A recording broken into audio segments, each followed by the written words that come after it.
Titus Flavius Vespasianus was not born into the marble halls of Rome's ancient aristocracy. Born in 9 AD in the small town of Reshaped, northeast of Rome, Vespasian came from an equestrian family of modest standing. His grandfather had been a tax collector, his father a minor official. In a society obsessed with noble bloodlines, Vespasian's background placed him far from the imperial spotlight. Yet it was precisely this distance from decadence that shaped the man who would later restore Rome from the brink of collapse. Vespasian rose through the traditional Roman military and political ranks, earning his reputation not through charm or spectacle, but through discipline, competence, and endurance. He served with distinction in Britain under Emperor Claudius, helping suppress revolts during Rome's brutal conquest of the island. Unlike many Roman elites, Vespasian understood soldiers, logistics, and the realities of war. He was not a dreamer, he was a builder. By the time Emperor Nero descended into madness, Rome was already cracking. Extravagant spending, political purges, and paranoia drained the empire's strength. When Nero committed suicide in 68 AD, Rome plunged into chaos. What followed became known as the Year of the Four Emperors, 69 AD, a time of civil war, betrayal, and bloodshed. First came Galba, old and rigid, murdered by his own guards. Then Otho, who ruled briefly before committing suicide after defeat. Next rose Vitellius, whose reign was marked by gluttony, cruelty, and military incompetence. As Rome burned under factional violence, the empire fractured along military lines. The Rhine legions backed Vitellius. The eastern provinces looked elsewhere. At this critical moment, Vespasian was far from Rome, commanding Roman forces in Judea, where a massive Jewish revolt had erupted in 66 AD. He had already proven effective, retaking key cities with brutal efficiency. The Eastern legions respected him. More importantly, they trusted him. In July 69 AD, the legions of Egypt, Judea, and Syria proclaimed Vespasian emperor. Unlike previous claimants, Vespasian did not rush to Rome. He secured grain supplies from Egypt first, an act of strategic brilliance. Rome depended on Egyptian grain to survive. By controlling food, Vespasian controlled destiny. Meanwhile, his general Marcus Antonius Primus marched west and crushed Vitellius's forces at the Second Battle of Bedriacum. In December 69 AD, Vitellius was dragged through Rome's streets and killed. The city, exhausted and traumatized, awaited its new ruler. When Vespasian finally entered Rome in 70 AD, he did not promise glory or revenge. He promised order. The empire he inherited was bankrupt, divided, and morally exhausted. Civil war had destroyed legions, emptied the treasury, and shaken faith in imperial rule. The Senate was weak, the people were hungry, the gods themselves seemed silent. Vespasian, the plain soldier from Reshaped, now stood at the center of the world. Rome did not need another tyrant or showman. It needed a repairer, a man who could stabilize a broken empire. And that was exactly what Vespasian intended to become. Vespasian ruled Rome not as a god king, but as a commander in a permanent war against chaos. His reign, from 69 to 79 AD, was defined by the belief that stability must be enforced before prosperity could return. Unlike Nero or Caligula, he avoided theatrical cruelty, yet he did not hesitate to use force when Rome's authority was threatened. The most significant conflict of his reign was the Great Jewish Revolt. Though Vespasian had begun the campaign, he entrusted its final phase to his son Titus when he became emperor.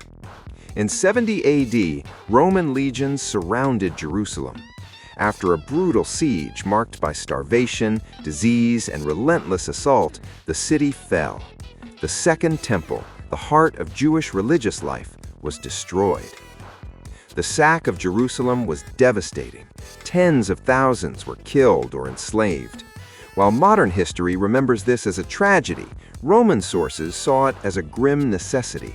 For Vespasian, rebellion could not be tolerated, not in Judea, not anywhere. The victory reinforced Roman dominance and filled the treasury with spoils of war.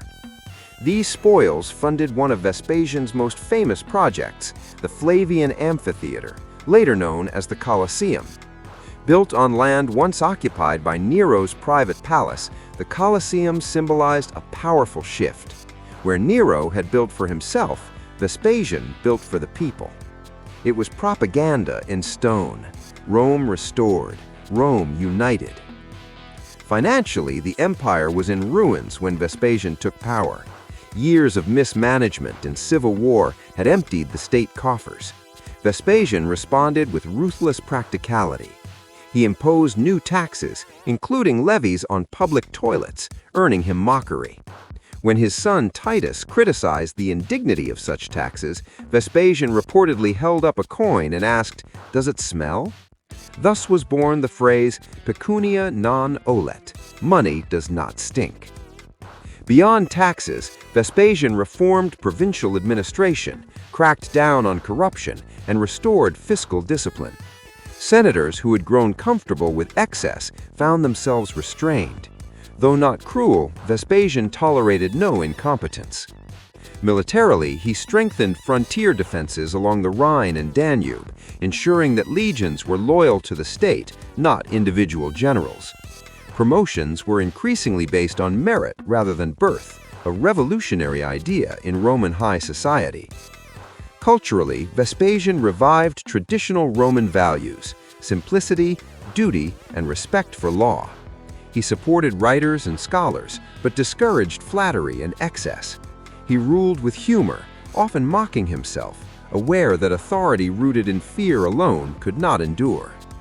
Despite wars and hard policies, his reign gradually brought peace.